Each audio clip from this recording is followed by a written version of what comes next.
we're on a crest of a wave at the moment, and it's definitely going to get better as we advance with technology.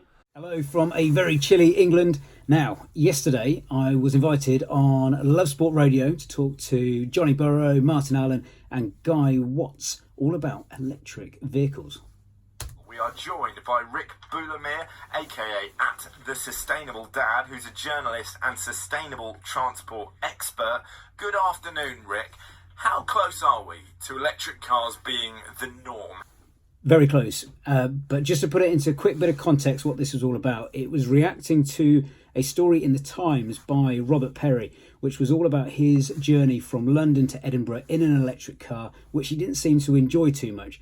And I think it was a little bit negative, and I hope it doesn't put off anyone from driving electric cars. So have a listen to the rest of the interview. It's about 5 minutes long, so good luck if you get all the way to the end. My missus doesn't even listen to me for 5 minutes. So I hope you enjoy it. And I'd love to hear any comments from you about your pros for electric cars, your cons for electric cars, what you do and don't like.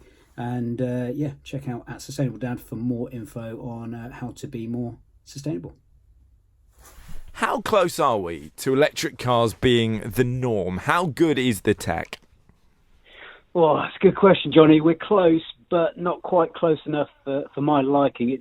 I've been an electric car owner now for about 3 or 4 months, and I absolutely love it. But there are times when you do have that squeaky bum time when you're a little bit low on juice, and you know you've still got 20, 30 miles to go, and you can see the percentage eking down. It's no different to driving a petrol car, in all honesty, but apart from the fact that you just have to think a bit more forward planning about your journeys.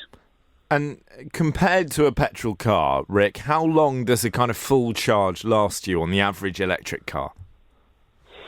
Average electric car, well, I'll give you an example with my car. So I get about 220 miles of range, and I've got a Tesla Model S. It's a second-hand one, so it's a bit older.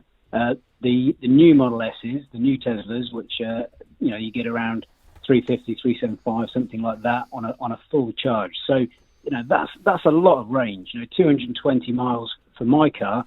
That'll get me I live near to Heathrow, so from here to say Northampton, where my family lives, that's 70 miles. So I'll be able to drive there and back and there again on one charge in reality. And a full charge is going to cost me about £8, £9 or something like that.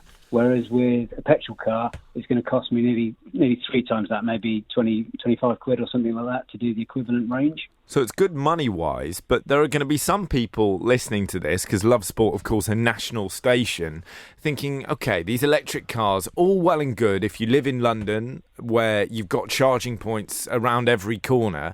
But if you live somewhere rather further afield, where it's not quite as advanced for the charging tech, what's the solution?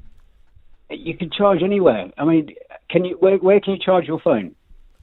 In any wall socket. Exactly, and that's the same with electric cars. You can plug in wherever you want. It's just really, really, really, really, really slow.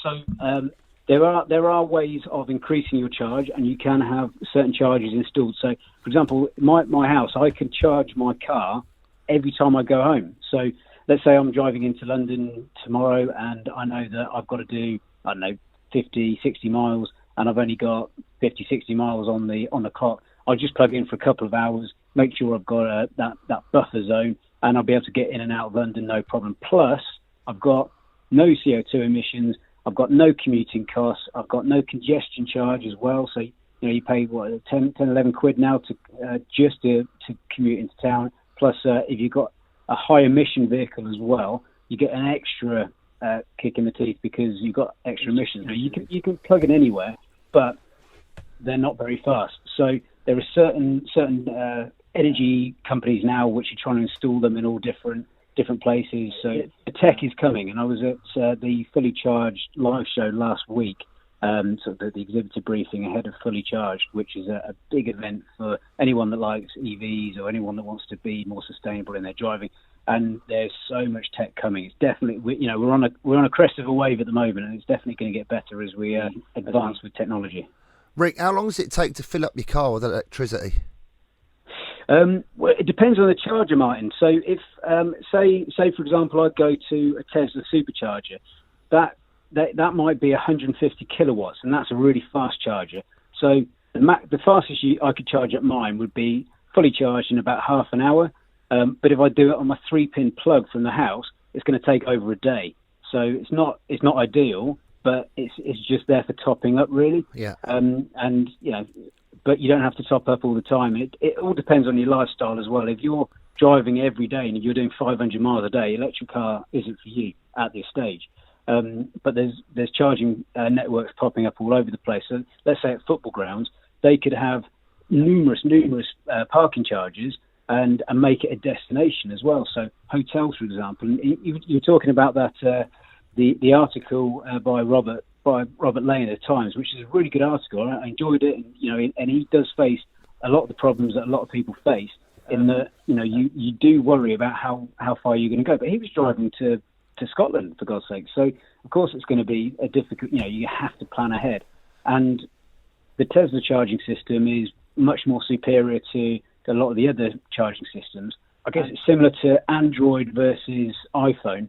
You can't charge with the same charging sockets everywhere you want to. So, and it's the same with cars. They need to have uniform charging ports across the world, in my opinion, to make it a more viable option. Well, that certainly sounds like the solution. Rick, great to talk to you. Thanks for your insight. Rick Boulemire there, who is an electric vehicles expert, aka @TheSustainableDad.